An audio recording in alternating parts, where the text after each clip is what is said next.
I'm Jasmine. Hi, I'm Kessler. Hi, I'm Mitchell, and I'm going to be filming this. 1, 2, 3, kick it. Harry F. Truman was born on May 8, 1884 in Lamar, Missouri. On April 12, 1945, he succeeded Franklin D. Roosevelt and became the 33rd President of the United States. During his first years as a saw the end of the war in Europe, approved the dropping of 2 atomic bombs on Japan, and assisted the founding of the United Nations. His decision to drop the atomic bomb on Japan was a tough one. After the war, tensions with the Soviet Union increased. Thus, the beginning of a war, a very cold war.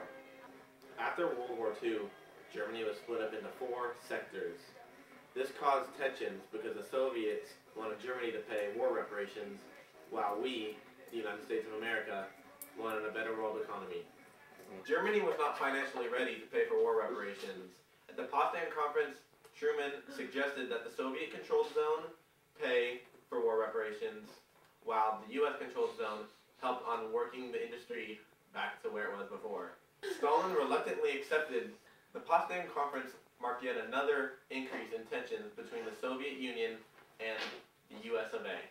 On February 22nd, 1946, a man named George Kennan wrote a telegram, 5,540 words, explaining his views on Soviet goals. This became known as the Long Telegram because it's very long. This telegram gave rise to the policy of containment, which is keeping communism contained, not expanding communism. Because that's bad. Containment, good. Communism, bad. On March 12, 1947, Truman went before Congress and asked for $40 in aiding containment of communism. This became known as the Truman Doctrine, and its immediate effects were to stabilize the Greek government and ease Soviet demands for Turkey. Another important event that happened during the Cold War was the Marshall Plan. The Marshall Plan aided European countries whose economy suffered after World War II. The Marshall Plan gave machinery, food, supplies, and money to those countries that were in need. With the creation of West Germany, the Soviet Union felt like they would never get war reparations that they rightfully deserved. So, the Soviets cut all traffic and they roadblocked all roadways into Berlin, and pretty much wouldn't give them anything, like no food, no nothing. No food, no nothing. So, the United States sent planes to give supplies to the citizens of Berlin and became known as the Berlin Airlift. The Berlin blockade gave rise to the formation of NATO, which stands for National Atlantic Treaty Organization, and that included 12 countries, which is the United States, Canada, Great Britain, France, Italy, Belgium, Denmark, Portugal, the Netherlands, Norway, Luxembourg, and Iceland. This alarmed Soviet leaders, so they created the Warsaw Pact, which was an organization similar to NATO, involving allies of the Soviets. Hi, I'm Ryan Viera. At the end of World War II, Soviet and American forces entered Korea to disarm Japanese troops who were stationed there. And the Allies divided Korea at the 38th parallel of latitude, that is. The Communist Korean government was organized in the north, while America supported the government controlled in the south. Both governments claimed authority over all of Korea, so that was a major problem. And there was border clashes. And the Soviets provided military support and aid to the North Koreans, and they built up a large military, and they were well equipped. And on June 25th, 1950, the North Korean troops invaded South Korea and drove back the inferior South Korean forces. With so many issues outside of the country, one can forget about issues inside the country. Many problems were going on with civil rights after World War II.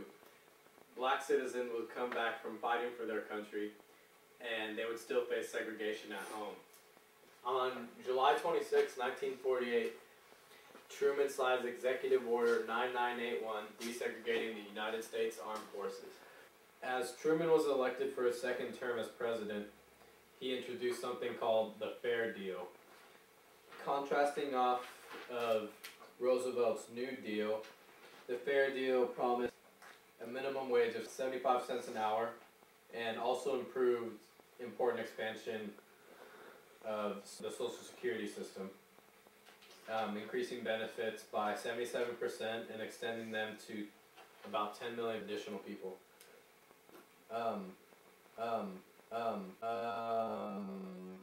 The government also passed the National Housing Act of 1949, which provided for the construction of over 800,000 units of low-income housing.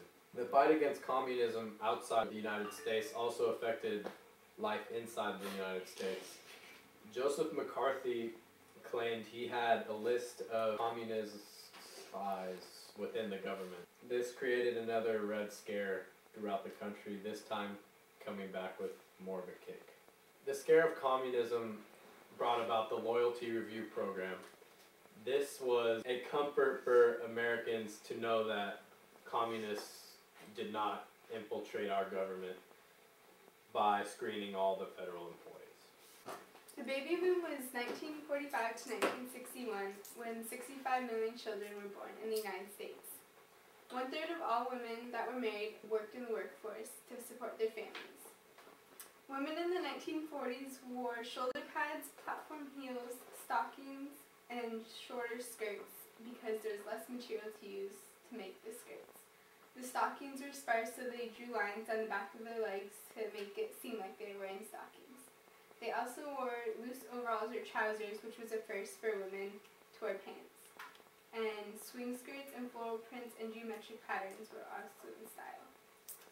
Men wore brightly colored wide ties. They also wore zoot suits, which were wide-legged and high-waisted.